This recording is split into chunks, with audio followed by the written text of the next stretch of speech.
And moving now from pizza to soup. The Campbell soup can, which inspired one of the most iconic pieces of pop art, is getting pushed aside. In a bid to attract younger consumers, Campbell Soup is repackaging its product. Now I bet you're saying, hey, these new cans of soup can't get any more dope. Hells to the nah, because they come in a bag now. Yeah.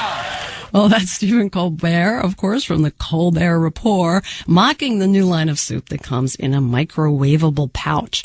Campbell says the soup in a bag will appeal to so-called young millennials who are, quote, on the go. The soups contain trendy ingredients like coconut curry, shiitake mushrooms, and quinoa. So, will millennials take the bait? For expert analysis, we turn to a younger soup enthusiast who works in marketing. Sharalyn Hartwell is here with us. She's a strategist for Frank and Magid Associates. And welcome. Thank you. So what is going on with this campaign? What's new about it? Well, the biggest thing, aside from the new packaging in the microwavable pouch, is one of the most iconic things that's different with the Campbell's is that it actually has pictures of young millennials on the packaging. And we have a package here, and I'm looking at a wide open mouth on a very young, clean-cut young man. Yes. I think they have a different picture on each soup type. And I think this is something that I don't think actually this has ever been done before in any food packaging. We were actually brainstorming at my office about this. I think this is very, very new. I don't think anyone's ever put a picture of who they're actually targeting on the package. You just don't see that a lot with food packaging. You kind of think about when you walk through the grocery store. I mean, you'll see pictures of babies and sometimes mom and babies, but like when they're redoing the line for a particular subset of the population and they're putting their picture on it. So, and especially it's so different than Campbell's. And like, as you mentioned, that iconic red and white label. It is so different from Aunt Jemima. So I was thinking more along the line of cat gifs and Pinterest and things like that. There's that as well. So that's all part of the campaign and how they're hoping to start to spread the word. So the cat gifts, which, I don't really totally get that, but obviously like the cats and the LOL cats has always been a big thing online. LOL cats. So they're trying to pull that in and catch some attention there. The interesting thing with the Spotify playlist, I mean, they're encouraging millennials to create a playlist based upon the flavor, the soup that they're eating.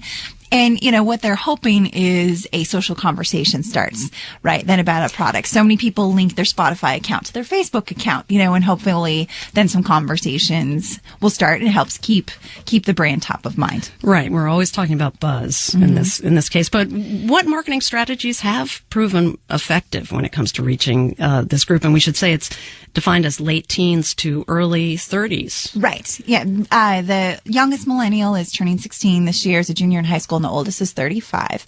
And some of the things that we've seen that work well with millennials, there are actually like a couple of tips that we usually talk to our clients about. And it's important to be smart and to be entertaining. So it's kind of that smart humor. Oh, like Colbert is actually a good example. I thought you'd say snark.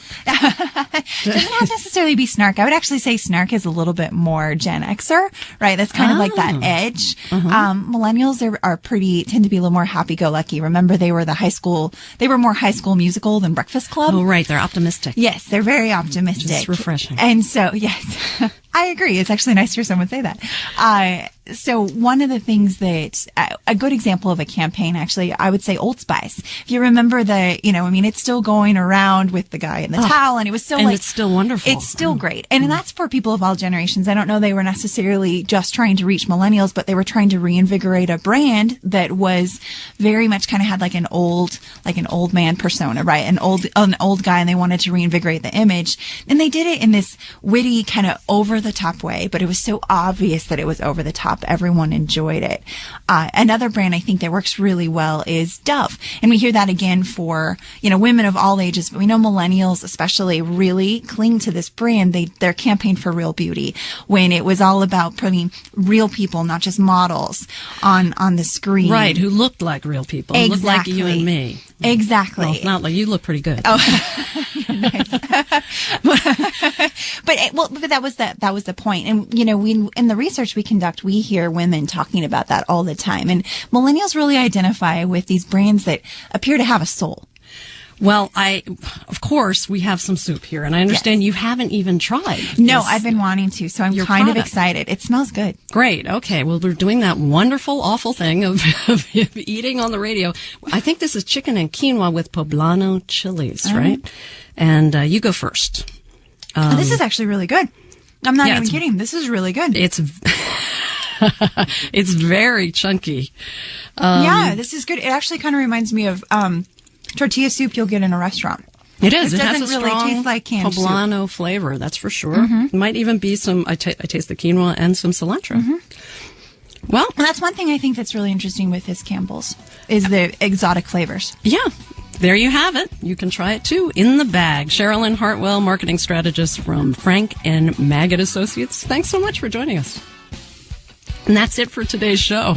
As I swallow. Back tomorrow with all the latest news, and I'm going to pass this on to you, A. I'll get it in just 1 second. It is lunchtime for us. We'll have a peek at a documentary about entertainment mogul David Geffen. And we'll explain why the digital generation has become fascinated with board games. Air Talk's up next. I'm Barbara Bogave, in for Alex Cohen. And I'm Amy Martinez. Tune in tomorrow.